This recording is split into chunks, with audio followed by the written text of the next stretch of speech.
Hi friends, అందరూ బాగున్నారా? నేను బాగున్నానండి. మీరందరూ బాగుండాలని కోరుకుంటున్నాను.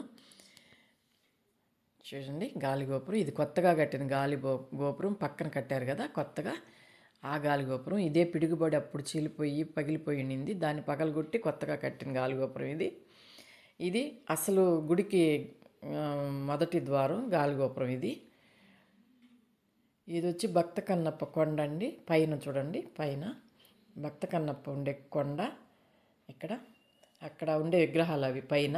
ఆ విగ్రహాలు కాళహస్తి మొత్తం కనిపిస్తాయి మనం ఎక్కడ పోయినా. అదిగోండి భక్త కన్నప్ప దగ్గర ఉండే విగ్రహాలు అవి. ఇది భక్త కన్నప్ప కొండ. పైకి వెళ్తే ఇది చిన్నది. ఇది గర్భగుడిలో పోయేటప్పుడు అసలు గాలిగోపురం లోపలికి వెళ్తాం కదండి, ఆ గాలిగోపురం ఇది. శివాలయంలో గాలిగోపురం చూడండి. భక్త కన్నప్పది చూస్తున్నారు కదా, బాగుంది కదండి కొండ మీద. ఇవి లోపల గుళ్ళో ఫోటోలు తీయకూడదు కదండి, ఫోన్ తీసేసుకుంటారు వాళ్ళు. మన ఫోన్ ఎత్తుకుపోయేదానికి లేదు కదా, అందుకని నేను మళ్ళీ బయటకు వచ్చి గుళ్ళో నుంచి యువతలకు వచ్చి బయటకు వచ్చి ఇవి తీస్తున్నాను మీకు చూపించదామని.